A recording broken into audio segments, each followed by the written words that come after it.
கர்த்தர் நல்லவர், கர்த்தர் நல்லவர், கர்த்தர் நல்லவர். தேவனுடைய வார்த்தைக்கு ஆதாரமாய் பரிசுத்த வேதாகமத்திலிருந்து ஒரு வசனத்தை வாசிக்கிறேன். 1 யோவான் புஸ்தகம் 3ஆம் அதிகாரம் 3வது வசனம். 1 யோவான் 3:3. அவர் மேல் இப்படிப்பட்ட நம்பிக்கை வைக்கிறவன் எவனும் அவர் சுத்தமுள்ளவராய் இருக்கிறது போல தன்னையும் சுத்திகரித்துக் கொள்ளுகிறான். அவர் சுத்தமுள்ளவராய் இருக்கிறது போல தன்னையும் சுத்திகரித்துக் கொள்ளுகிறான். திரும்பவும் சொல்லுகிறேன். 1 யோவான் 3ஆம் அதிகாரம் 3வது வசனம். அவர் சுத்தமுள்ளவராய் இருக்கிறது போல தன்னையும் சுத்திகரித்துக் கொள்ளுகிறான். ஆம், இங்கு அப்போஸ்தலனாகிய யோவானை கொண்டு ஆவியானவர் எழுதி வைக்கும் போது 2 பேரை இணைத்து பேசுகிற ஒரு சத்தியத்தை பார்க்கிறோம். இணைத்து பேசப்படுகிற அந்த 2 பேர் யார் என்று சொன்னா அவர் அப்படின்னாக்கா இங்கு சொல்லப்படுகிற அவர் என்பது நம்முடைய ராஜாதி ராஜாவும் தேவாதி தேவனும் இயேசு கிறிஸ்துவுமான அந்த கிறிஸ்துவை குறிக்கிறது. அப்போ அந்த 2 பேரில் ஒருவர் கிறிஸ்து, மற்றொருவர் யாருனாக்கா சுத்திகரித்துக் கொள்ளுகிறான் அப்படின் போது அது சாதாரண மனிதர்களை, விசுவாச ஜனங்களை, தேவ பிள்ளைகளை குறிக்கும். அப்போ தேவனையும் மனுஷனையும் ஒப்பிட்டு இந்த அப்போஸ்தலனாகிய யோவான் சொல்லுகிறார், அவர் சுத்தமுள்ளவராய் இருக்கிறது போல தன்னையும் சுத்திகரித்துக் கொள்ளுகிறான். அல்லேலூயா. இந்த கடைசி நாட்களிலே கிருபைகளுக்காக ஜெபிக்கிற கூட்டங்கள் ஏராளம், வரங்களுக்காக ஜெபிக்கிற ஊழியக்காரர்கள் ஏராளம், தீர்க்க தரிசனம் சொல்லி ஆசீர்வதிக்கிறவர்கள் எண்ணிறைந்தவர்கள். ஆனால் சுத்திகரிப்பை குறித்து கற்றுக் கொடுக்கிறவர்களும், சுத்திகரிப்பை குறித்து சொல்லிக் கொடுத்து அது சுத்திகரிக்க வைக்கிறவர்களும் மிக மிக மிக குறைந்து போனார்கள். எந்த அளவுக்கு குறைந்தார்கள் என்றால் அதற்கு ஒரு அளவை சொல்லுகிறேன். உங்களுடைய கைகளில் 5 விரல்கள் இருக்கிறது. ஒரு கையில அந்த 5 விரல்ல ஒரே ஒரு விரல் எடுத்துக்கொள்ளுங்க. உதாரணத்துக்கு சுண்டு விரல். அந்த சுண்டு விரல் என்கிற குட்டி விரல், அந்த குட்டி விரலாக சுண்டு விரல்ல ஒரு நகம் இருக்கு பாருங்க. அந்த நகம் எவ்வளவு பெருசு இருக்கு? இத்தனோண்டு. அதே போலதான் இந்த சுத்திகரிப்பை குறித்து சொல்லிக் கொடுக்கிறவர்களும் சுத்திகரிக்க வைக்கிறவர்களும் இந்த சுண்டு விரலின் நகத்து அளவுக்கு குறைந்து போனார். தேவனுடைய நாமத்துக்கு உண்டாவதாக. ஆனாலும் தேவன் யாரை சுத்திகரிக்க வேண்டுமோ அவர்களை சுத்திகரித்துக் கொண்டுதான் இருக்கிறார். யார் தன்னை சுத்திகரிக்க ஒப்பு கொடுக்கிறார்களோ அவர்களை தேவன் பாதுகாத்தும் வருகிறார். அப்ப இந்த கடைசி காலத்துல, அது இந்த ஆகஸ்ட் மாதத்தின் இறுதி நாட்களிலே நமக்கு ரொம்ப தேவை என்ன? சுத்திகரிப்பு ரொம்ப தேவை. சுத்திகரிப்புல பலவிதமான சுத்திகரிப்பு இருக்கிறது. மனுஷனுக்கு மனுஷன் சுத்திகரிப்பது. இயேசு சீசர்களை காலை கழுவினார், அது ஒரு சுத்திகரிப்பு. ஆசாரியர்கள் விசுவாசிகளை சுத்திகரிப்பது. பழைய ஏற்பாட்டிலே ஆசாரிகள் ஜலத்தை தெளித்து சுத்திகரித்தார்கள். ரத்தத்தினால் சுத்திகரிப்பது. இயேசு கிறிஸ்துவின் ரத்தம் சகல பாவங்களை நீக்கி நம்மை சுத்திகரிக்கும். ஈசோப்பினால் சுத்திகரிப்பது. தன்னுடைய பாவத்தை தானே உணர்ந்து அறிக்கையிடுவது ஈசோப்பினால் சுத்திகரிக்கப்படுவது. சோத்திரம். விழுந்து கடந்து சுத்திகரிக்கப்படுவது. கர்த்தர் தான் செய்த பாவத்துக்காக தேவ சமூகத்தில் விழுந்து கிடக்கும் போது ஆண்டவர் இறங்கி மன்னிக்கிறது. அப்படிப்பட்ட ஒரு சுத்திகரிப்பு. இப்படி பலதரப்பட்ட சுத்திகரிப்பு இருக்கிறது. அதிலே சுத்திகரிப்புலயே பெரிய சுத்திகரிப்பு என்னன்னாக்கா ரொம்ப முக்கியமான சுத்திகரிப்பு இந்த 1 யோவான் 3:3 சொல்லுது, அவர் சுத்தமுள்ளவராய் இருக்கிறதை போல தன்னையும் சுத்திகரித்துக் கொள்ளுது. அவரை போல சுத்திகரிக்கப்படணும். யாரை போல? அவர் என்றாலே அவர்தான் நம்முடைய இயேசு கிறிஸ்து. அவர்தான் நம்முடைய ஞானி, அவர்தான் நம்முடைய மாதிரி, அவர்தான் நம்முடைய முன்மாதிரி, அவர்தான் நம்மை கழுவுகிறவர். அவரை போல இப்போ கொஞ்சம் துடிப்பா பேசுறவங்க ஒரு எதிர்கேள்வி கேட்கலாம். அவரை போல சுத்திகரிக்கப்பட முடியுமா என்று கேட்டால், நான் கிருபையை முன்னிட்டும் தைரியத்தை முன்னிட்டு சொல்லுவேன், அவரை போல என்று சொன்னால் நாம் அவராகவே மாறிவிட முடியாது. அவரை போல என்பது எதை குறிக்கிறது? சங்கீதக்காரன் சொன்னானே, ஓ சுத்திரம் கத்த நல்லவே, சிங்கக்குட்டிகள் தாழ்ச்சியடைந்து பட்டினியா இருக்கும். அதே சமயத்துல சிங்கமானது யாரை பற்றிக்கலாமோ என்று அலைந்து திரிகிறது. அதை போல இன்றைக்கு பாவம் நிறைய பேரை பற்றிக்கிறது, சிலரை பட்டினியில் போடுகிறது. அவர்களெல்லாம் தேவ சமூகத்தில் விழும்போது இயேசுவாகவே மாற முடியாவிட்டாலும் அவருடைய சாயலை உடையவர்களாக நாம் மாற முடியும். ஓ கர்த்தர், பேதுரு நீயும் அவர்களில் ஒருவன். எப்படி தெரிஞ்சு?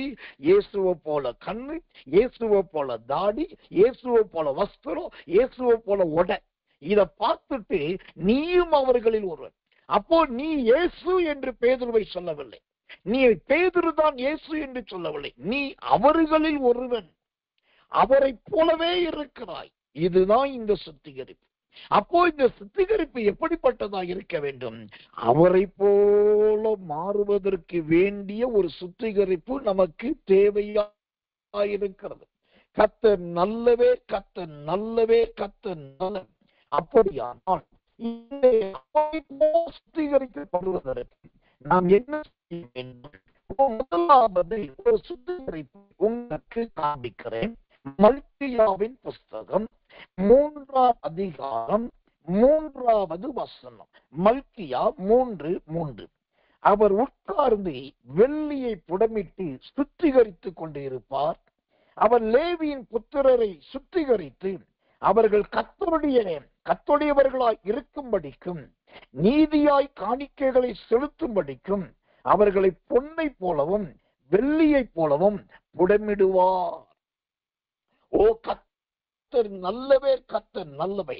இங்கு ஒரு தேவ ஜனத்துக்கு முதலாவது சுத்திகரிப்பு எப்படிப்பட்டதா இருக்க வேண்டும் என்று சொன்னால், வெள்ளியினால் சுத்திகரிக்கப்படுகிற ஒரு அனுபவம். தேவனுடைய நாமத்துக்கு மகிமையும் கிருபையும் தயவும் உண்டாவதாக.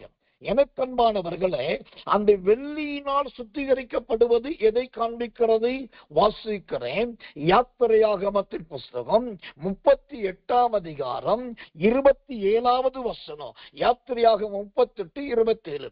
அந்த வெள்ளியில் 100 தாலந்து வெள்ளியினால் பரிசுத்த ஸ்தலத்தின் பாதங்களும் திரையின் பாதங்களும் வார்ப்பிக்கப்பட்டது. பாதத்துக்கு 1 தாலந்து விழுக்காடு, 100 பாதங்களுக்கு 100 தாலந்து செலவாயிற்று. அல்லேலூயா. இங்கு வெள்ளியினால் சுத்திகரிக்கப்படும் போது அது எதை காண்பிக்கிறதாம்? இங்கு வெள்ளியை பார்க்கிறோம். அந்த வெள்ளி முதலாவது எதை சுத்திகரிக்கிறது? பாதத்தை சுத்திகரிக்கிறது. ஓ சுத்திரம் கர்த்தர் நல்லவே. துன்மார்க்கருடைய ஆலோசனையில் நடவாமலும், இன்றைக்கு இந்த கால்கள் நடக்கக்கூடாத இடத்துக்கு நடக்கிறது. மதுபான கடை இருக்கிறது என்று சொன்னால் அங்கு தெரிந்திருந்தே ஒரு விசுவாசி போய் துணிந்து நிற்கிறான், தைரியமா நிற்கிறார்கள் என்று சொன்னால் அவர்களுக்கு இருதயத்திலே மனசாட்சியிலே சூடுண்டவர்களாக இருக்கிறார்கள். நல்ல ஒரு தேவப்பிள்ளை என்ன செய்வார்கள்? ஓ கர்த்தர் நல்லவே. மதுபான கடையோ லாகிரி வஸ்துக்களோ அருவருப்பானதை விற்பனை செய்கிற இடமோ அந்த இடத்தை பார்த்தாலோ கடையை பார்த்தாலோ வேகமாய் கடந்து போவார்கள். ஆனால் பிரபஞ்சத்துக்கு ஒத்த வேஷம் தெரிக்கிறவருடைய பாதங்கள் இங்க எங்க போய் நிற்கிறது? மதுபானமும் லாகிரி வஸ்துக்களும் விற்கிற இடத்துல.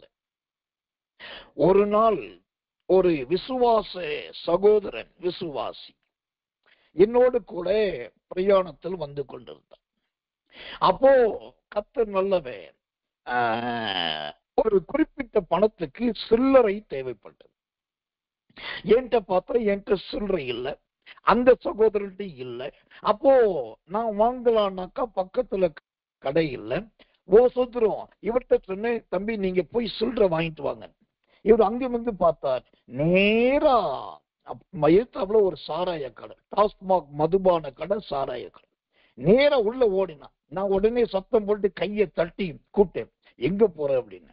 இல்லையா, இங்க என்ன சில்லறை கிடைக்கும். நான் சொன்னேன், நீ சில்லறையே கொடுக்காட்டியும் பரவாயில்ல, நீ வச்சுக்க.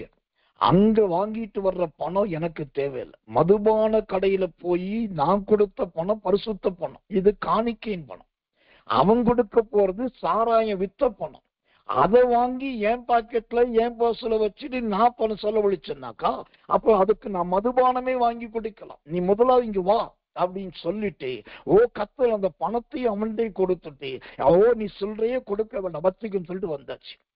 ஏன் இதை சொல்றேன்னாக்கா, இந்த சுத்திகரிப்பு என்பது இன்றைக்கு சபைகளில் ஊழியத்தில் எப்படி ஆயிருச்சு, ஒரு பாரம்பரியமான, அதுக்குன்னு ஒரு கூட்டம் வைக்கிறது, அதுக்கேற்ற ஒரு பாட்டு பாடுறது, அதுக்கேற்ற ஒரு வசனம் வாசிக்கிறது, எல்லாரும் சோத்திரம் பண்ணுங்க, அப்புறம் கழுவப்படுங்க, சோத்திரம் அறிக்கையிடுங்க, எல்லா சோத்திரம் தேவடத்துல கண்ணீர் விடுங்க, இப்படி சொல்லிட்டு கடைசியில உற்சாகத்தை பாட்டை பாடி முடிச்சிடறோம். ஆனா சுத்திகரிப்பு என்பது எப்படி தெரியுமா, உங்க கால்கள் நடக்கிற இடம் கூட அது சுத்தத்துக்கு ஏதுவான இடமா இருக்க வேண்டும்.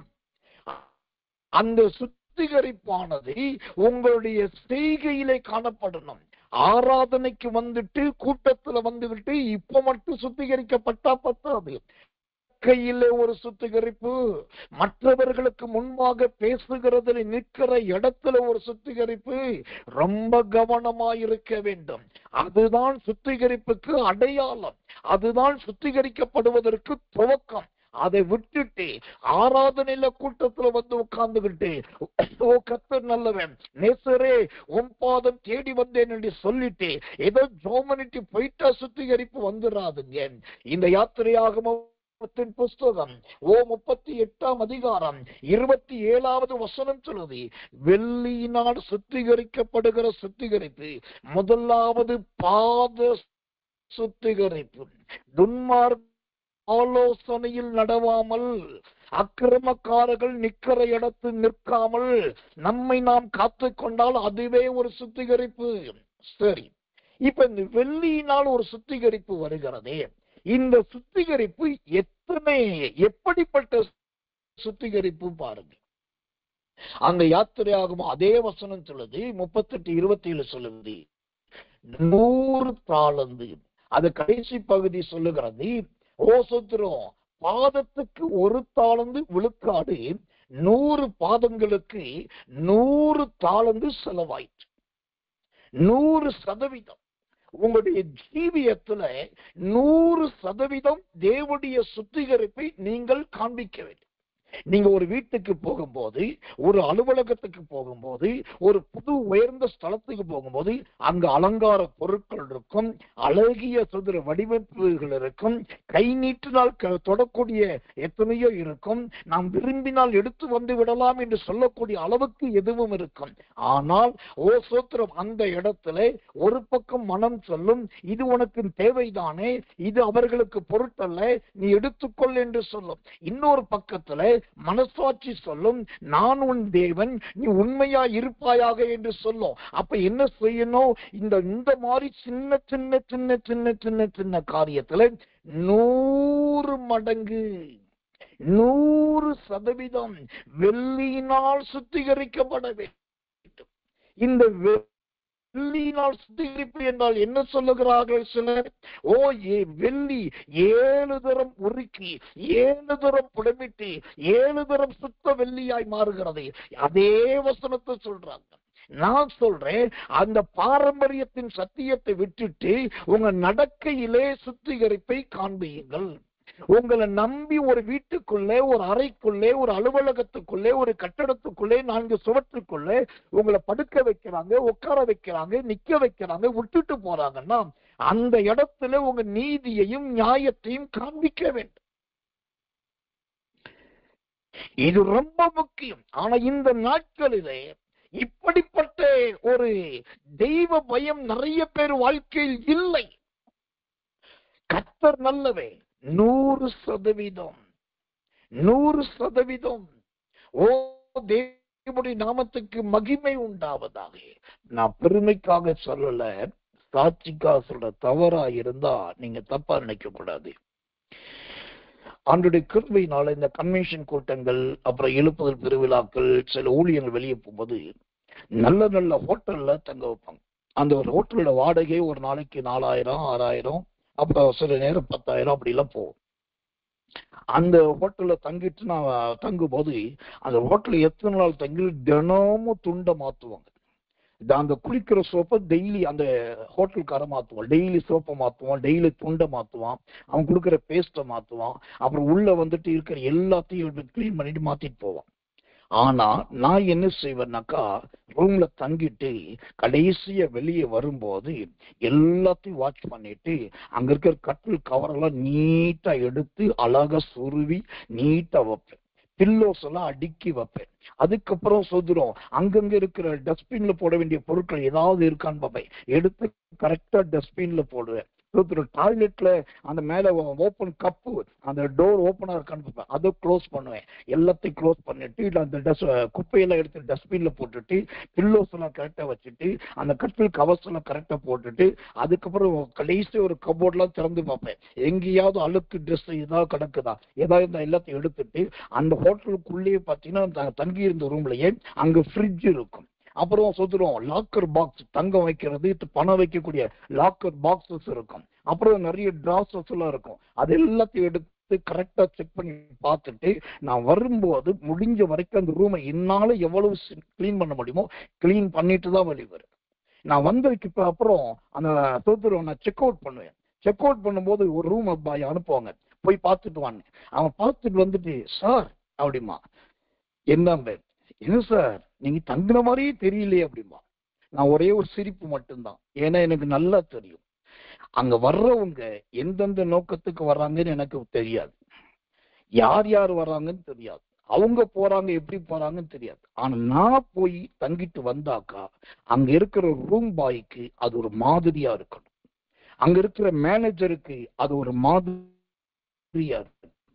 இது நான் செய்யணும்னு கட்டாயம் கிடையாது, அவசியமும் கிடையாது. அந்த வேலை சுத்திகரிப்பு செய்ய எத்தனை பேர் இருக்காங்க. ஆனா இங்க ஒரு ஊழியக்காரர் வந்தார், அவர் இங்கிருந்து தங்கி இருந்தார், புறப்பட்டு போகும்போது ரூம்லே வரும்போது எப்படி இருந்தது, அவர் போகும்போதும் அப்படியே இருந்தது என்று சொல்லுவதற்குரிய அதில்தான் சாட்சி. இப்படிப்பட்ட சுத்திகரிப்பை தான் இந்த கடைசி காலத்துல தேவன் விரும்புகிறார். அந்நிய பாஷை பேசி வருகிற சுத்திகரிப்பு அல்ல, கைத்தட்டி வருகிற சுத்திகரிப்பு அல்ல. உங்கள் ஒவ்வொரு நடக்கையிலும் செய்கையிலும் உங்க பாதங்கள் படுகிற எல்லா இடத்திலும் அந்த சுத்திகரிப்பு கண்டிப்பா தேவை. அதற்கு பேர் தான் வெள்ளியினால் சுத்திகரிக்கப்படுதல். இந்த வெள்ளியினால் சுத்திகரிக்கப்படுகிற அனுபவம் 100% இருக்கிறது. இன்னைக்கு உங்க மனசாட்சியை தொட்டு சொல்லுங்க, இப்படி 100% வெள்ளியை போல சுத்திகரிக்கப்பட்டவர்கள் யார்? இல்லது இந்த உபதேசத்தை, இந்த சத்தியத்தை இன்றைக்கு கற்றுக் கொடுக்கிறவர்கள் யார்? அவரை போல சுத்திகரிக்கப்பட வேண்டும் என்று 1 யோவான் 3:3 யோவான் சொல்லுகிறார். அவரை போல தன்னை சுத்திகரித்துக் கொள்ளுகிறான். அப்ப நாம் தான் நம்மை சுத்திகரித்துக் கொள்ள வேண்டும். ஆண்டவர் வாளியில தண்ணீர் தூக்கிட்டு வர மாட்டாரு, வரும்போது வீடு துடைக்கிற மாஃபை தூக்கிட்டு வர மாட்டாரு, இல்லாட்டி சொத்துற பாத்திரங்களுக்கு அந்த சொத்திரம் நாரை கொண்டு வந்து உடம்புல தைக்க மாட்டாரு. அந்த வசனம் சொல்லுது, அவன் தன்னை சுத்திகரித்துக் கொள்ளுகிறான். இது எதை குறிக்கிறது? ஒவ்வொரு இடத்திலும் நாம் உடுத்துகிற உடையிலே ஒரு சுத்திகரிப்பு, நாம் போய் நிக்கிற இடத்துல ஒரு சுத்திகரிப்பு, அருவருப்பான அசிங்கமான தேவையில்லாத பொல்லாத வியாபார ஸ்தலங்களில் நிற்காத ஒரு சுத்திகரிப்பு, தங்குற படுக்கிற இடம் கொடுத்தவர்களுக்கு முன்பாக முன்மாதிரியான ஒரு சுத்திகரிப்பு. இது எல்லாம் தான் நாம் கிறிஸ்தவர்கள் என்பதையும் கிறிஸ்துவின் பிள்ளைகள் என்பதையும் காண்பிக்கிறது. நான் சொல்ற இந்த உதாரணங்கள் சிலருக்கு மிஞ்சின நீதிமானா இருக்கிறதை போல் தெரியலாம். ஐ டோன்ட் கேர், நான் அதை குறித்து கவலைப்படுவதே கிடையாது. எனக்கு கற்றுக் கொடுத்தது கர்த்தர், அதுதான். இயேசு போன இடத்துல எல்லாம் சுத்திகரிப்பு உண்டானது. குஷ்டரோகியை வந்தா அவன் சுத்தமாகி போனா, ஊமைய வந்தா அவன் சுத்தமாகி போனா, பாவமுள்ள ஸ்திரீ வந்தா அவ சுத்தமாகி போனா, தைலத்தை ஊத்துற ஸ்திரீ வந்தா அவ உலகமுழுக்கு சாட்சி பெற்றவளா போனா. அப்ப இயேசு போன இடத்திலோ இயேசுவிடத்தில் வந்தவர்களும் சுத்திகரிக்கப்பட்டார்களே. அப்ப நான் அப்படித்தானே வாழணும், நான் அப்படித்தானே இருக்கணும், நீங்கள் அப்படித்தானே இருக்கணும். இந்த மாதிரி ஒரு சுத்திகரிப்பு உங்க ஜீவியத்துல இருக்கிறதா என்பதை யோசிங்க. இல்லாவிட்டால் இன்றைக்கு அந்த நல்ல பழக்கத்தை கொண்டு வாருங்க. இது ஏன் வேலை கிடையாது, நான் அதை செய்ய வேண்டிய அவசியம் இல்லை. எப்படி பார்த்தாக்க என்ன கேவலமா நினைப்பாங்க. நினைச்சிட்டு போட்டோம். நாம எங்க ராஜ பரம்பரையில தான் வந்தோம், ராஜ அரண்மனையில் வந்தோமா? இல்லையே. நாமே ஒரு கேவலமான ஜீவித்தவர்கள். இன்னைக்கு கிறிஸ்து நம்மை பரிசுத்தப்படுத்தி இருக்கிறார். அப்ப நாம் அதை மற்றவர்களுக்கு காண்பிக்க வேண்டும். இது வெள்ளியினால் உண்டாகிற சுத்திகரிப்பு. கர்த்தர் நல்லவே, கர்த்தர் நல்லவே, கர்த்தர் நல்லவே. தேவனுடைய நாமத்துக்கு மகிமையும் கிருபையும் தயவும் உண்டாவதாக. இரண்டாவதாக, அவரை போல சுத்திகரிக்கப்பட்டவர்களாய் மாற வேண்டுமானால் இன்னொரு சுத்திகரிப்பு நமக்கு ரொம்ப அவசியமா இருக்கிறது. அந்த இரண்டாவது சுத்திகரிப்பு என்ன?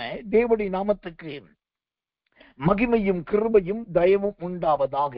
வேதம் சொல்லுகிறது, கர்த்தர் நல்லவே, கர்த்தர் நல்லவே, கர்த்தர் நல்லவே. உப்பால் சுத்திகரிக்கப்பட வேண்டும். எசேக்கியேல் புஸ்தகம் 16ஆம் அதிகாரம் 4வது வசனம்.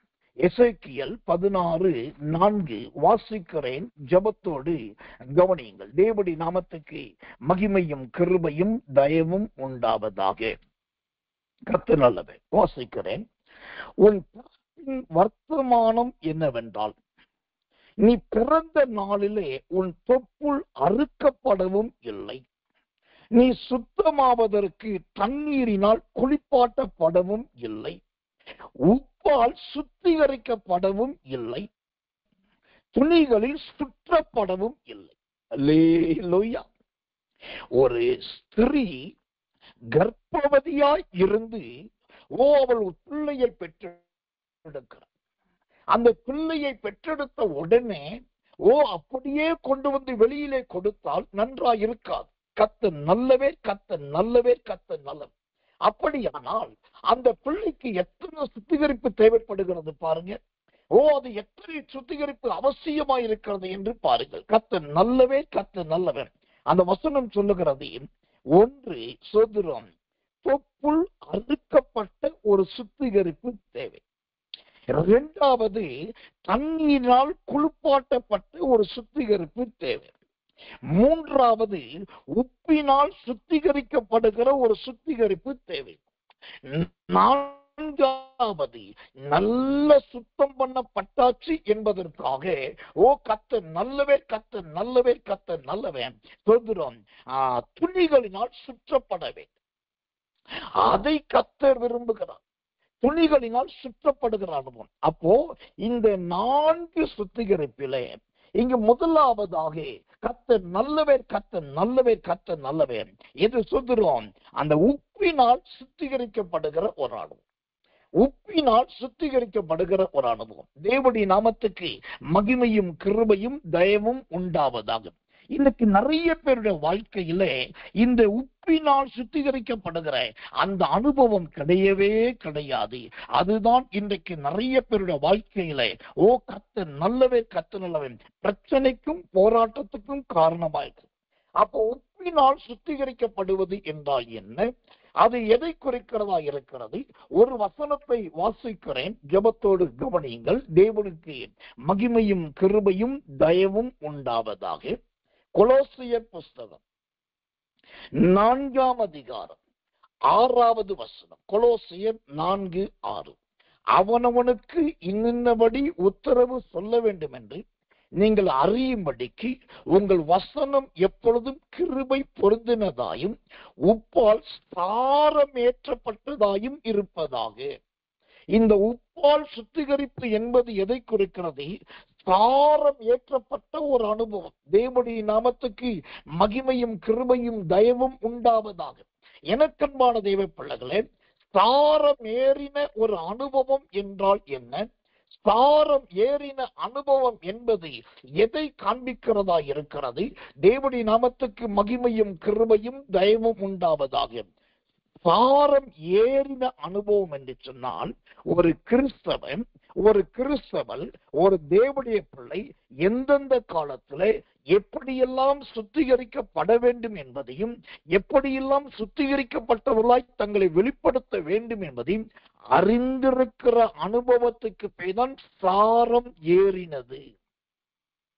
ஒரு சமையல் செய்கிறீர்கள், ஒரு குழம்பு வைக்கிறீர்கள், மசால் போட்டாச்சு, பருப்பு போட்டாச்சு, காய்கறி போட்டாச்சு, தண்ணீர் ஊற்றியாச்சு, பருத்தாச்சு, தாளிச்சாச்சு, கொதிக்க வச்சாச்சு, எல்லாம் செஞ்சாச்சு. ஆனால் அந்த குழம்புக்கு நீங்க எத்தனை செய்தாலும், சகல சலக்கரணைகளை நிறைவேற்றினாலும், அதற்கு தேவையான உப்பை போடும்போது மட்டும்தான் அது எல்லாவற்றிலும் போய் கலக்கும். அப்போ இந்த உப்பால் சுத்திகரிக்கப்படுவது என்பது எனக்கு எதை காண்பிக்கிறது? ஒரு சாரம் ஏற்றப்பட்ட அனுபவம். இந்த சாரம் ஏற்றப்படுகிற இந்த அனுபவம் எதை குறிக்கிறது? ஓ கர்த்தர் நல்லவர், கர்த்தர் நல்லவர், என் தேவன் எவ்வளவு பெரிய சுத்தமானவர் என்பதை தெரிந்திருப்பது. ஆவியானவர் நம்ம எந்த அளவுக்கு சுத்திகரிப்பார் என்பதை தெரிந்திருப்பது. இதை தெரிந்திருந்ததுனாலதான் தாவீது சங்கீதம் 51 விதவிதமாய் அறிக்கை செய்கிறான். ஆண்டவரே, என்னுடைய ஈசோப்பினால் சுத்திகரியும், பரிசுத்த ஆவியை என்னை விட்டு எடுத்துக் கொள்ளாதிரும், என் அக்கிரமத்தை மன்னித்து போடும், மீண்டும் ஒரு விசை உங்கள் அபிஷேகத்தினால் நிறைத்து விடும் என்று சொல்லி விதவிதமாய் ஜெபிக்கிறார். எனக்கு அன்பான தேவ பிள்ளைகளே, உப்பு எப்படி சாரம் ஏற்றக்கூடியதோ, நீங்க இருக்கிற வீட்டிலே உங்கள் நிமித்தமாக உங்க குமாரர்கள் சுத்திகரிக்கப்பட வேண்டும். நீங்க இருக்கிற ஸ்தலத்திலே உங்கள் நிமித்தமாக உங்க ஜீவியத்தை பார்த்து உங்களுடைய குமாரத்திகள் சுத்திகரிக்கப்பட வேண்டும். நீங்க வேலை செய்யற இடத்துல உங்க பேச்சு, உங்க நடை, உங்க உடை, உங்களுடைய பாவனை, நீங்க எல்லாவற்றையும் ஒழுக்கமாய் இருப்பது, கீழ்ப்படிந்து நடப்பது, சிரித்த முகமாய் இருப்பது, உண்மையாயிருப்பது, இதை பார்த்துவிட்டு இவர் சாதாரண மனுஷனாச்சே, இவர் இவ்வளவு ஒழுக்கமாய் இருக்கிறார், இவ்வளவு நன்றாய் இருக்கிறார், சிரித்த முகமாய் இருக்கிறார், முன்மாதிரியா இருக்கிறாரே, என்னால் முடியவில்லையே, நானும் இப்படி மாற வேண்டும், இவரை போல இருக்க வேண்டும் என்று சொல்லி மற்றவர்களுக்கு ஒரு மாதிரியா நீங்கள் மாறுவீர்கள் என்று சொன்னால் அதற்கு பேர்தான் உப்பால் சாரமேற்றப்பட்ட அனுபவம். எனக்கன்பான தேவ பிள்ளைகளே, இந்த உப்பால் சாரமேற்றப்பட்ட சுத்திகரிப்பு எதை குறிக்கிறது தெரியுமா? சாட்சியின் ஜீவியத்தை குறிக்கிறது, சாட்சியின் வாழ்க்கையை குறிக்கிறது. எலியா கூப்பிட்ட உடனே வந்தது உண்மைதான். ஆனா கூப்பிட்ட உடனே வந்த மனுஷன் கூப்பிட்டாரே என்று ஊழியம் செய்யல. எலியாவின் ஊழியம் எலிசாவுக்கு இருதயத்தை கவர்ந்ததாய் இருந்தது. எலிசா எது சொன்னாலும் நடக்குது, எலியா எது சொன்னாலும் நடக்குது. எலியா எப்படி ஜெபித்தாலும் கர்த்தர் கேட்கிறார். எலியா சொல்லுகிற தீர்க்க தரிசனங்கள் நிறைவேறுகிறது, அற்புதங்கள் நடக்கிறது, அதிசயங்கள் நடக்கிறது. இவர் எவ்வளவு பெரிய மனுஷனா இருக்கிறார் என்று சொல்லி எலியாவின் ஜீவியோ எலிசாவுக்கு ஒரு கவரக்கூடியதாய், எலியாவின் ஜீவியோ எலிசாவுக்கு முன்பாக ஒரு சாட்சியின் ஜீவியமாய் இருந்தது. அதை பார்த்துட்டு தான் எலிசா கேட்கிறார், தகப்பனே தகப்பனே, உம்மேல் இருக்கிற வரம் எனக்கு இரட்டிப்பாய் வேண்டும். அல்லேலூயா. அப்போ அந்த இரண்டாவது சுத்திகரிப்பு உப்பால் சுத்திகரிக்கப்படுகிற ஒரு சுத்திகரிப்பு. இந்த உப்பால் சுத்திகரிக்கப்படுவது என்பதை நல்ல சாரமேற்றப்பட்டவர்களாய், நல்ல அனுபவம் உள்ளவர்களாய், நல்ல கிறிஸ்துவை பிரதிபலிக்கிறவர்களாய், தேவனை வெளிப்படுத்துகிறவர்களாய் உங்க ஜீவியம் இருக்கணும். நீங்க போய் 1000 பேருக்கு கைப்பற்றி கொடுத்தாதான் இயேசு கிறிஸ்துவை ஏற்றுக்கொள்ளுவார்கள் என்று கிடையாது. நீங்க திருவிழங்கள் டாம்பரின் அடிச்சு கொட்டடிச்சு பாட்டு பாடி அங்க செய்தி கொடுத்தால்தான் தெருவே மனம் திரும்ப என்பது கிடையாது. கர்த்தர் நல்லவர், கர்த்தர் நல்லவர். உங்களுடைய ஒவ்வொரு சாரமேற்ற முன்மாதிரி, அந்த முன்மாதிரியின் ஜீவியம் தான் அநேகரை ரட்சிக்கணும், அநேகரை மனம் திரும்புதலுக்குள் கொண்டு வரணும். இன்னைக்கு பகல்ல நான் உட்கார்ந்து நல்லா ஜெபம் பண்ணிது. காலையில ஒரு 8:30 மணிக்கெல்லாம் ஜெபத்துக்கு போயிட்டு, மத்தியானம் ஒரு 12:45 வரைக்கும் அப்படியே உட்கார்ந்து ஜெபிக்க, ஸ்தோத்தரிக்க, ஆராதிக்க, ஆவில நிரம்ப, அந்நிய பாஷை பேசி அப்படியே கர்த்தரோடு உறவாடிட்டு இருந்தேன். அப்போ எனக்கு ஒரு வெளிப்பாடு வந்தது. என்ன வெளிப்பாடுனாக்கா, திடீரென்று சொல்லி சாது சுந்தர் சிங், இந்தியாவின் அப்போஸ்தலன் என்று அழைக்கப்பட்ட கர்த்தருக்குள் கடந்து சென்ற சாது சுந்தர் சிங்கை குறித்த ஒரு வெளிப்பாடு எனக்கு வந்தது. அது என் ஆவியில வந்தது. உடனே ஆவியானவருக்கு இணங்கி அந்த ஆலோசனைக்கு அப்படியே அந்த ஆவியிலே சிந்திக்க ஆரம்பித்தேன். அப்ப எனக்கு என்ன ஒண்ணு உணர்ந்தேன், இந்தியாவில பிரபல்யமான போதகர்கள் இருக்காங்க. பெரிய பெரிய பெரிய சபைகள் 4000, 5000, இப்ப சில சபையில 20,000, 30,000 விசுவாசிகள் உள்ளது. இவங்களுக்கெல்லாம் சபை இருக்குது, உபதேசம் பண்றாங்க, வாரந்தோறும் பிரசங்கிக்கிறாங்க. அதனால இந்த விசுவாசிங்க வளர்றாங்க. ஆனா சாது சுந்தர் சிங்கை குறித்து நான் நினைக்கும் போது, அவர் எங்கேயுமே பெரிய சபை கட்டல. அவர் 10,000 விசுவாசிகளை வச்சு அவர்களுக்கு போதகராக இருக்கல. அவர் தெருவோர பிரசங்கம் தான் பண்ணார். தெருக்கள் தோறும் பிரசங்கம் பண்ணார். போகிற வழியில பிரசங்கம் பண்ணினார். மலைகள் தோறும் நடந்து திருந்து அங்க இருக்கிற புத்தர்களுக்கும், பிச்சுகளுக்கும், சோத்திரம் ஜைனர்களுக்கும், தவம் இருக்கிறவர்களுக்கும், முனிவர்களுக்கும் அவர் பிரசங்கித்தார். அந்த சாது சுந்தர் சிங்குடைய பெரும்பாலான ஊழியம் ஒரு தனித்தாள் ஊழியமா தான். 1+1. ஒருத்தரை சந்திப்பாரு, சத்தியத்தை சொல்லுவார். ஒருத்தரை சந்திப்பாரு, சுவிசேஷம் சொல்லுவார். இப்ப எனக்கு என்ன ஒரு தாட் வந்ததுன்னா, இந்த 1000, 5000, 10,000, 40,000 விசுவாசிகளை வைத்து பெரிய பெரிய சபை கட்டின ஊழியக்காரருடைய பெயர்கள்லாம் இன்னைக்கு வெளியே தெரியல.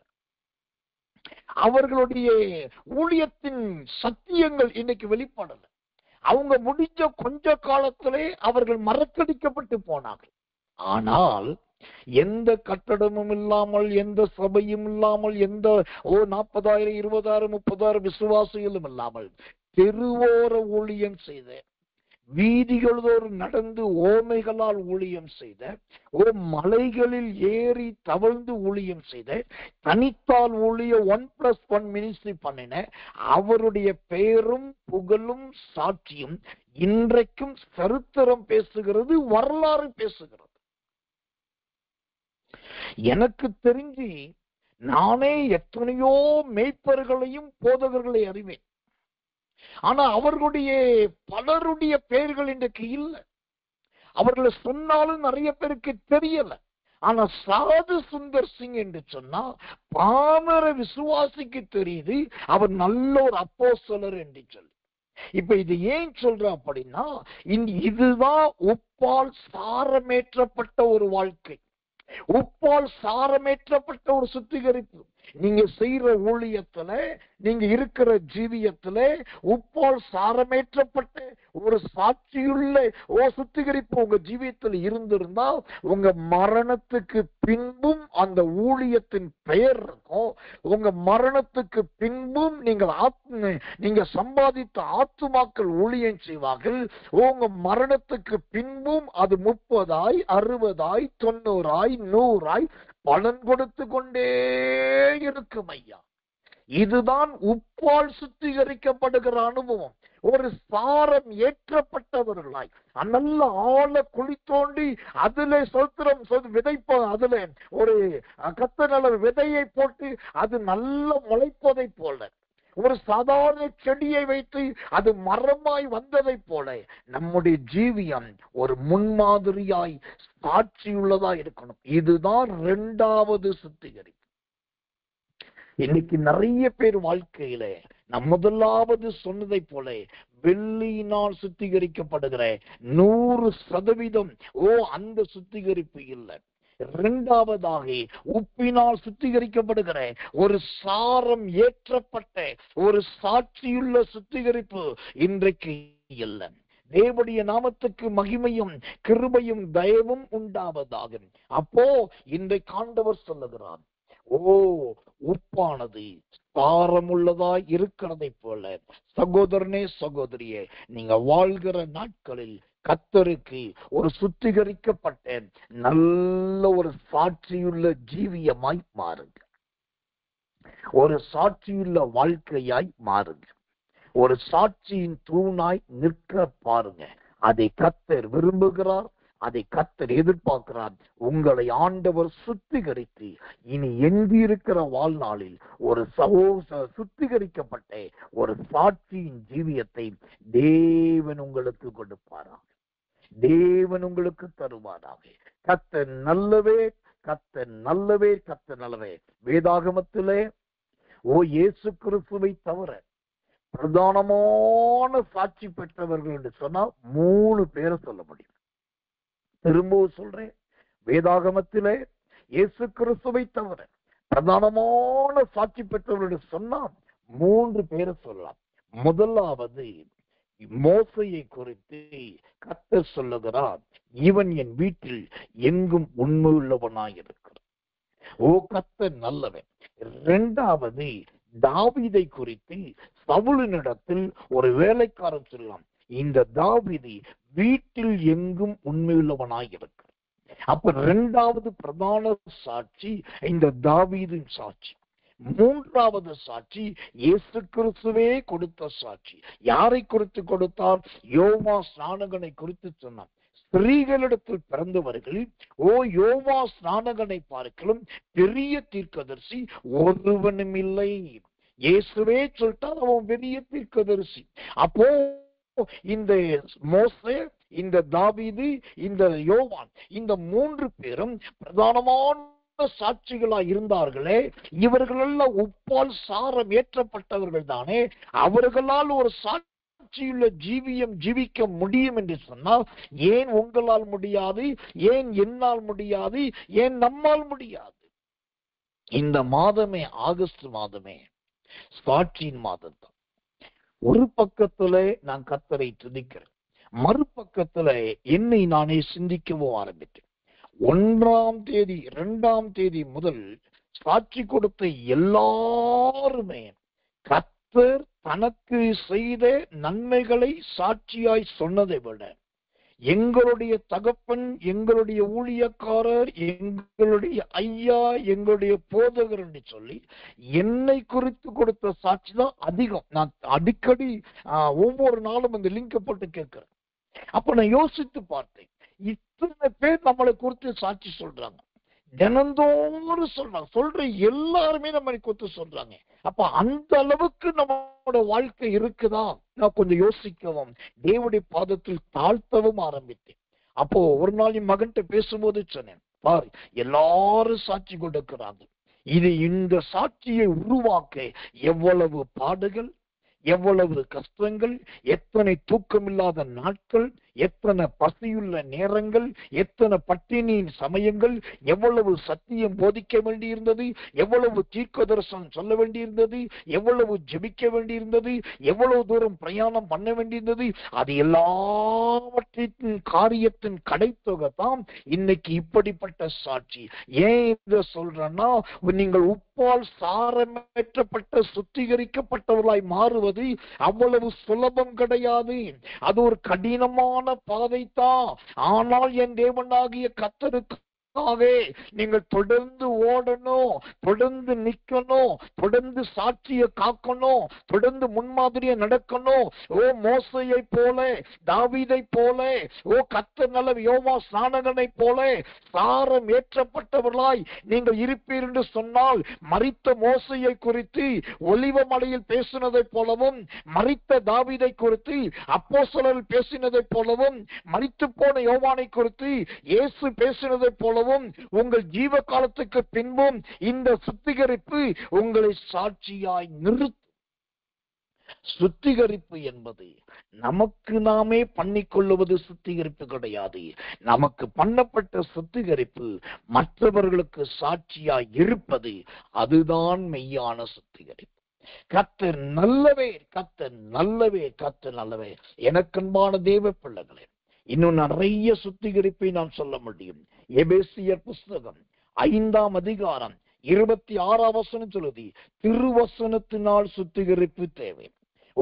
சங்கீதம் 51 7ஆம் வசனம் சொல்லுது, ஈசோப்பினால் சுத்திகரிப்பு தேவை. எபிரேயர் புஸ்தகம் 9ஆம் அதிகாரம் 23ஆம் வசனம் சொல்லுகிறது, கர்த்தர் பலிகளாலே சுத்திகரிப்பு. கர்த்தர் நல்லவன். எபேசியர் 5:26 சொல்லுகிறது, தண்ணீரினால் சுத்திகரிப்பு. எபிரேயர் 9:22 சொல்லுகிறது, இரத்தத்தினால் சுத்திகரிப்பு. அதை தவிர எலும்புகளினால் ஒரு சுத்திகரிப்பு இருக்கு. எலும்புகளினால் சுத்திகரிப்பு. இது என்னையா எலும்புகளினால் சுத்திகரிப்பு? ஒரு எலும்பை வச்சு சுத்திகரிக்க முடியுமானாக்கா, அந்த எலும்புகளினால் சுத்திகரிப்பு எதை குறிக்கிறது? நிறைய வீடுகளில் இருக்கிற விக்கிரக ஆராதனைகளை குறிக்கும். அது என்ன? விக்கிரக ஆராதனைக்கு எலும்புக்கு என்னையா சம்பந்தம்னா, ஒரு மனுஷன் மறிக்கிறான், அவனை கொண்டு போய் எரித்தாலோ அல்லது அடக்கம் பண்ணினாலோ கொஞ்ச நேரத்துல எலும்பு கிடைக்குது. அடக்கம் பண்ணின இடத்துல போனா மண்டை ஓடு கிடைக்குது, கை கால் எலும்பு கிடைக்குது, உடம்பு எலும்பு கிடைக்குது. அப்போ மறித்தவர்கள் என்ன ஆயிட்டாங்க? எலும்பு ஆயிட்டாங்க. ஆனா சில கிறிஸ்தவ வீடுகளிலே மறித்து போனவருடைய போட்டோக்களை வைப்பது, மறித்து போனவருடைய சோத்திர தகப்பன் தாயோட போட்டோ வைப்பது, அதற்கு ஒரு விளக்கை எரிய வைப்பது, அதுக்கு ஒரு மாலையை போட்டு விடுவது, இல்லாவிட்டா வாசல்ல மாட்டி வச்சுட்டு போகும்போது கன்னத்துல தட்டிட்டு போகும்போது திரும்ப உள்ள வரும்போது பார்த்துட்டு அதை பார்த்து ஒரு வணக்கம் சொல்லுவது, இது எல்லாமே விக்கிரக ஆராதனை. அந்த வீடுகளிலே மரணத்தின் எலும்புகள் கிடக்குது. அதை விட்டு விடுங்கள். மரித்தோர்களும் மௌனத்தில் இறங்குகிறவர்களும் தேவனை துதியார்கள். அவர்களுடைய ஜீவியம் முடிந்து போனது. அவர்களுடைய படங்களையோ சிலைகளையோ உருவங்களையோ வைத்து வழிபட்டு அதனால் உங்க வீடுகளிலே மரித்தோருடைய எலும்புகள் இருக்கத்தக்கதாய் காய்ந்து போனவர்களாய் மாறாதீர்கள். அவைகளை தூக்கி அப்புறப்படுத்துங்கள். அப்படிப்பட்ட படங்கள் தேவையில்லை, அப்படிப்பட்ட போட்டோக்கள் தேவையில்லை, அப்படிப்பட்ட சிலை வழிபாடுகள் தேவை இல்லை. அது தேவன் விரும்புவதில்லை. அதனால தான் இன்னைக்கு உங்க வீட்டிலே மரண ஓலம் வீசுகிறது. அதனால தான் உங்க வீடு ஒரு சவ வீடா இருக்கிறது. அதனால தான் உங்க வீடு சுடுகாட்டு தன்மையா இருக்கிறது. இந்த வறட்சி மாறணும், இந்த தாழ்ச்சி மாறணும், இந்த அருவருப்பு மாறணும், சண்டை சச்சரவுகள் மாறணும், துக்கம் வியாகுலங்கள் மாறணும்னா இந்த மரித்தோரை வைத்து வணங்குகிறதும் பார்க்கிறதும் நமஸ்கரிக்கிறதும் சிரிக்கிறதுமான இந்த கிரியைகளை விட்டு நீங்கள் நூறத்தனையாய் வெளியே வர வேண்டும். அப்படி தேவனுக்காக அவைகளை தூக்கி தீயிட்டு பாருங்கள். ஒரு ஊழியக்காரனாய் நான் உங்களுக்கு சவாலிட்டு சொல்லுகிறேன், அதன் பின்பு உங்களுடைய குடும்பம் பசுமையும் செழிப்புமாய் மாறும். பசுமையும் செழிப்புமாய் மாறும். ஒரு நடந்த சம்பவத்தை சொல்லி முடிக்கிறேன். எனக்கு தெரிந்த ஒரு சகோதரி, அவர்கள் ரொம்ப பரிச்சயமானவர்கள், எனக்கு ரொம்ப அந்யோன்யமானவர்கள். அவருடைய கணவர் உயிரோடு இந்த நாட்களிலே மதுபானத்துக்கு அடிமையாயிருந்தார்.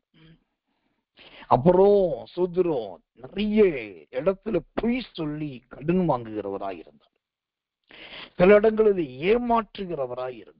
அவருடைய நடவடிக்கை ஜீவியமே மகா பொல்லாததும் துன்மார்க்கமாயிருந்தது. ஆனால் அந்த கணவனை மனைவி ரொம்ப நேசித்தார். கடைசி வரைக்கும் அந்த கணவனோடு அன்பா இருந்தாங்க. அவங்களுக்கு பிள்ளையும் இல்லை. கடைசியில் அந்த மனுஷன் இறந்தே போயிட்டார். ஒரு நாள் அந்த சகோதரியை பார்த்தேன். அவர்கள் சொன்னாங்க, இன்னைக்கு எங்க வீட்டுல நாங்க கறி மீன் எடுக்க மாட்டோம். என்னன்னு கேட்டேன்.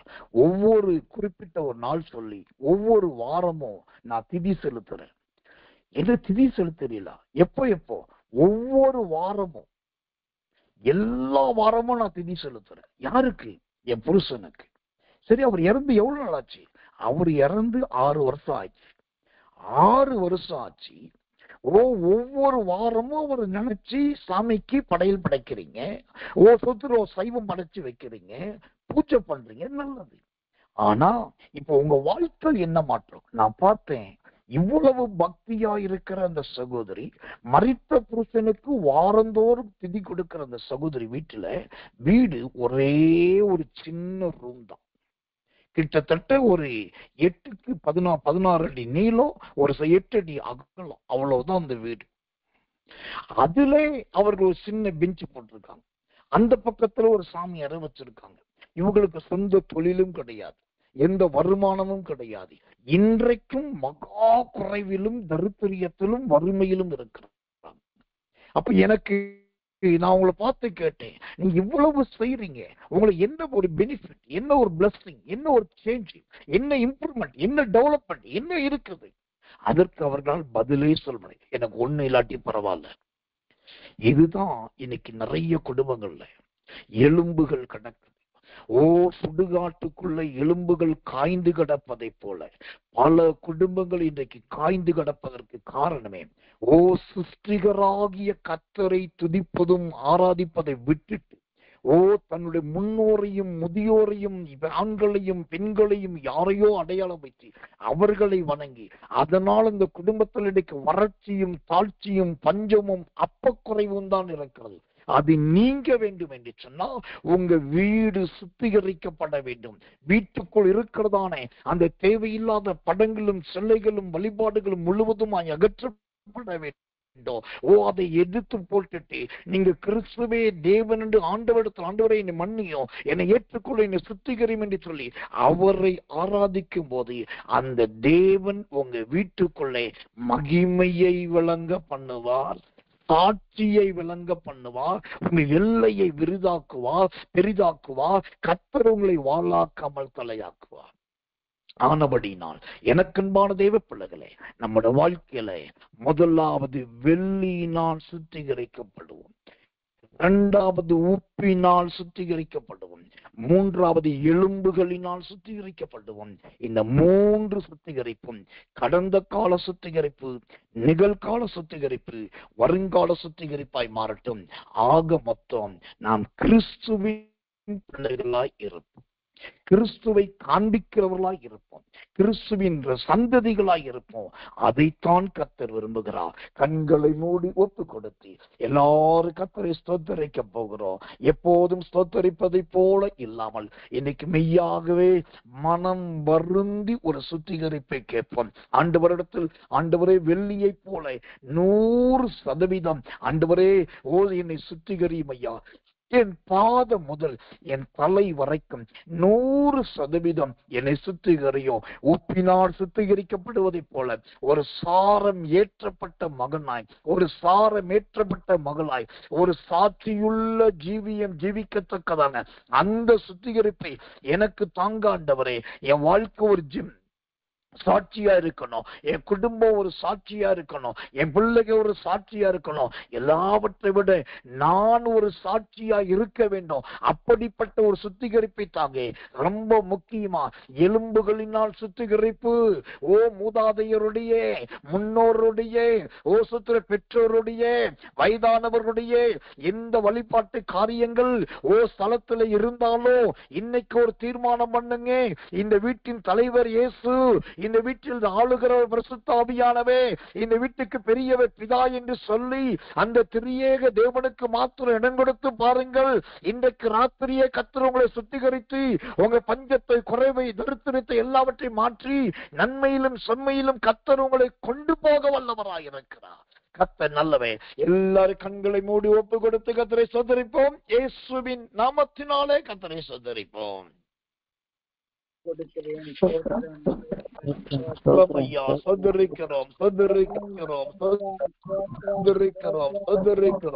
வீடுகளுக்குள் காணப்படுகிற பய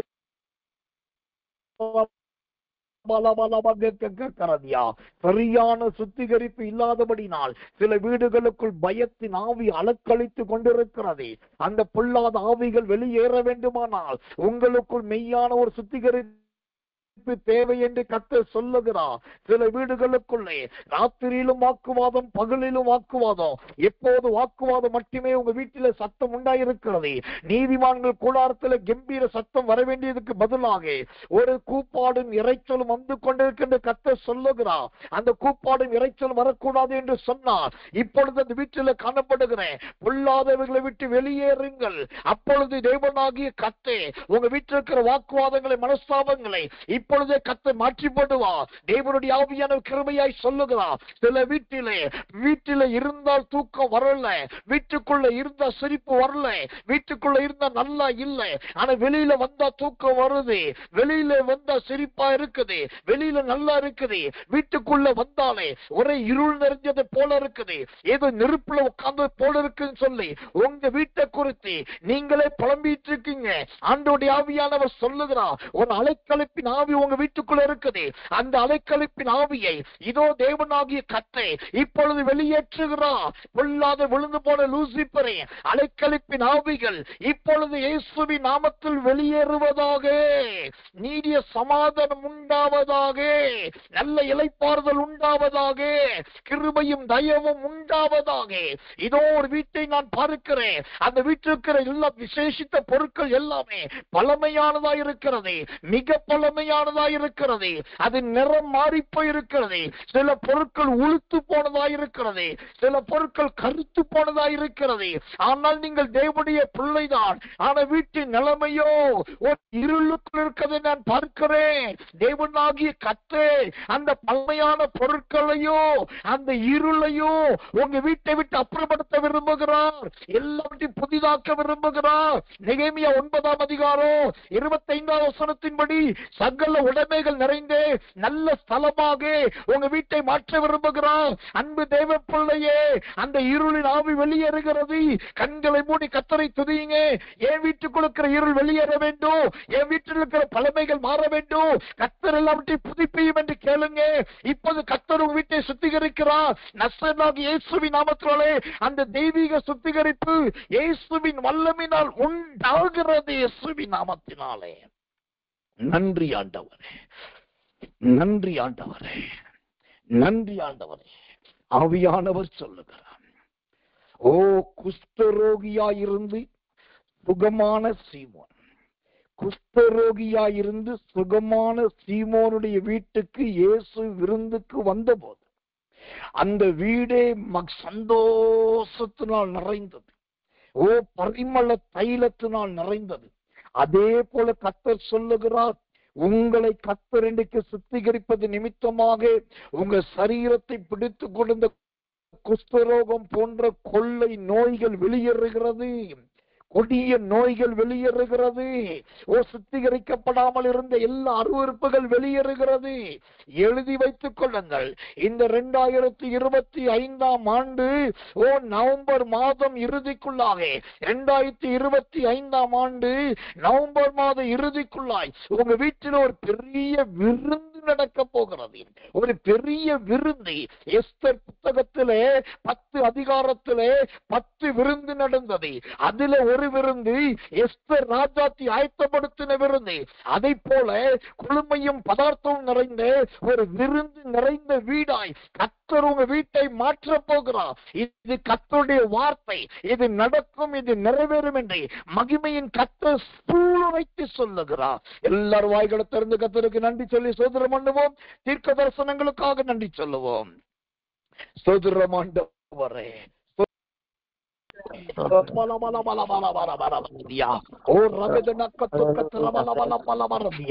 விருந்து நிறைந்த வீடுகளாய், பதார்த்தங்கள் நிறைந்த வீடுகளாய், கழிப்பு நிறைந்த வீடுகளாய் பிள்ளைகளுடைய வீடுகள் மாறுவதாக. அதற்கேற்ற ஒரு சுத்திகரிப்பு இப்பொழுதே உண்டாவதாக.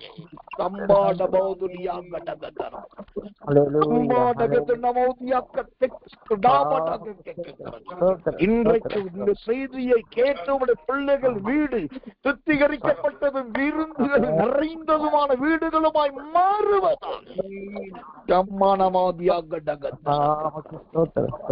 கிருபையே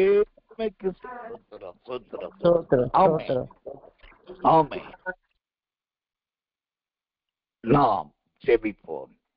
அன்புள்ள நல்ல பரம பிதாவே, நல்ல அருமையான இந்த சாயங்காலம் கடந்த இரவு வேலை, நீர் உங்களுடைய ஜனங்களோடு இடைப்பட்டதற்காக அவர் சுத்தமுள்ளவராய் இருக்கிறதை போல இவனும் தன்னை சுத்திகரித்துக் கொள்ளுகிறான். அந்த வார்த்தையின்படி உம்மை போல எங்களை சுத்திகரிக்க, வெள்ளியை போல சுத்திகரிக்கிறீர், உப்பை போல சுத்திகரிக்கிறீர், எலும்புகள் போன்ற பாவம் நிறைந்த காரியத்தில் எங்களை சுத்திகரித்திருக்கிறீர்.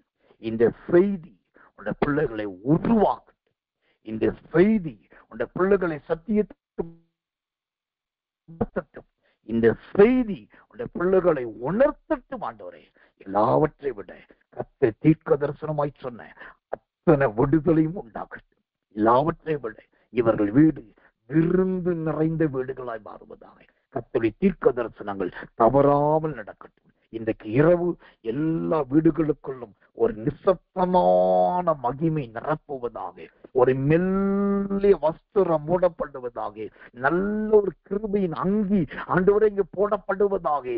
கர்த்தருடைய மெல்லிய அபிஷேகம் அசைவாடுகிறதை உணரட்டும். நாளைக்கு காலையில் இருக்கிறதான பரிசுத்தாவின் அபிஷேகத்தை பெற்றுக் கொள்ளுகிற கூட்டத்துக்கு இப்பொழுதே உடைய பிள்ளைகளை ஆவியினாலும் அபிஷேகத்தினாலும் நிரப்ப ஆரம்பியும். ஆண்டவரே, நிரப்பிவிடும்.